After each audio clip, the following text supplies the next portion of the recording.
providing you the most exclusive news updates from all over the province. This is 12 o'clock Newsbreak.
Broadcasting live from the Albay PIO News Center, providing you the most exclusive news update from all over the province.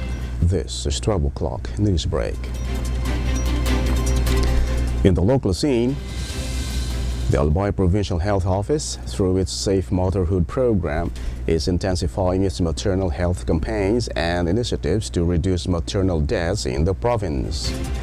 Safe Motherhood Program Coordinator Maria Julian O. Garcia emphasized the crucial role of improving maternal and neonatal care services to ensure that pregnant mothers receive the best care, not only during their pregnancy but also during the postnatal period.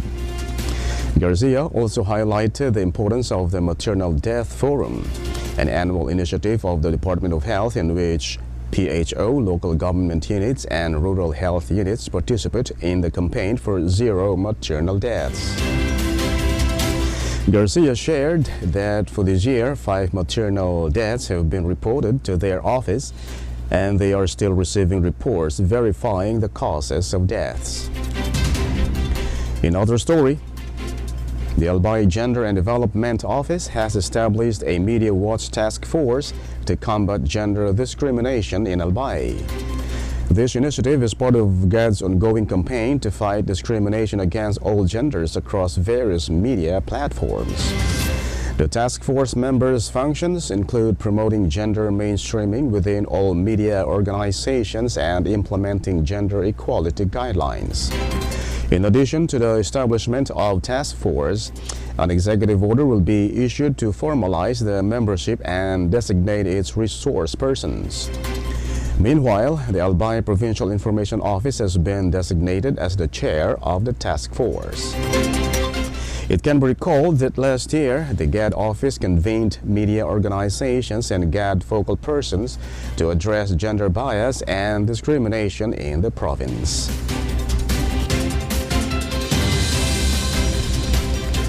In the national scene, the House of Representatives Quad Committee is set to release a partial report before the Christmas break, focusing on issues as extrajudicial killings, illegal drugs, and Philippine offshore gaming operators POGOs.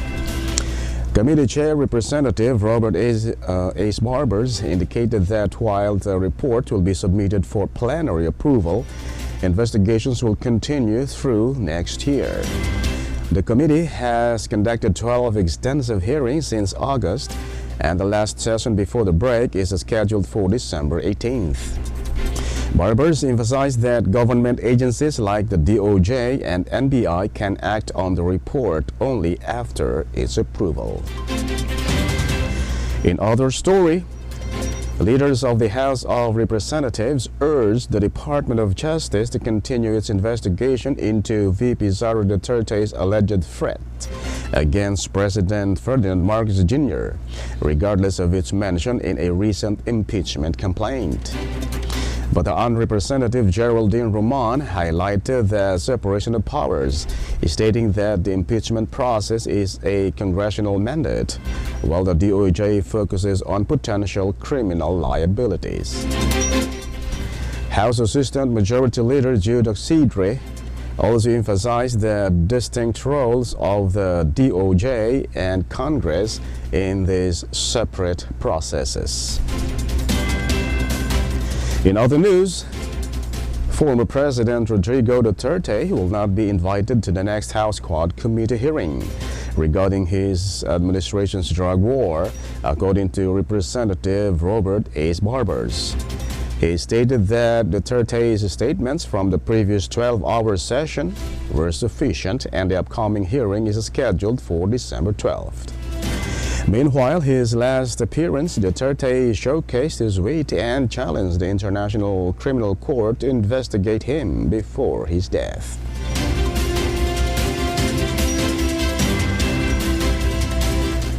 And in the news outside the country, Taiwan's Defense Ministry reported that China sent 14 warships, 7 military aircraft, and 4 balloons near the island over a 24-hour period from Saturday to Sunday. The increase in China's military activity coincides with the speculation about possible drills in response to Taiwanese President Lai Ching-te's recent visits to U.S. allies in the Pacific. China claims Taiwan as its territory, opposing formal relations between Taiwan and other nations. While the U.S. does not officially recognize Taiwan, it remains its primary unofficial supporter. Tay urged China to avoid threats, asserting that military exercises would not garner respect from neighboring countries. And finally, in the news outside the country, President Joe Biden's authorization of long-range missile deliveries to Ukraine signals a major escalation in the Russia-Ukraine conflict, raising alarms among global security experts about the threat of World War III. The provision of Army tactical missile systems has sparked debate, with critics warning of direct U.S. involvement against Russia. Moscow condemned the move, threatened grave consequences, and increased military presence, fueling fears of a broader geopolitical crisis reminiscent of the Cold War. And that's all for the 12 o'clock news break on December 9, 2024. We'll be back tomorrow for more news updates. And thanks to our 12 o'clock news break writer, Albay PIO and Padilla. And on the technical side, Chad Bobis. Of course, our Provincial Information Officer, Mary Luduc Castillo. And under the supervision of our Governor, Glenda Ongbungao, I am Greg Hallare. Thank you for subscribing.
Kilos, mga kalalakihan, makisa, laban sa karahasan, maging kasama, kapatid at kaibigan, labanan ang karahasan sa kababaihan. Hindi kailangan ng mga bagay na material upang ipakita ang tunay na pagmamahal. Hindi kailangan ng maraming salapi, pagkat pagmamahal ay di nabibili. Kumilos, mga kalalakihan, makiisa, laban sa karahasan, maging kasama, kapatid at kaibigan, ipigil ang karahasan sa kababaihan. Huwag mo silang saktan, huwag mong sigaw-sigawan, huwag mong idadaan sa lakas ng boses at katawan. Igalang mo't huwag ituring na sila'y laruan, sila'y taong tulad mong may dangal at karapatan.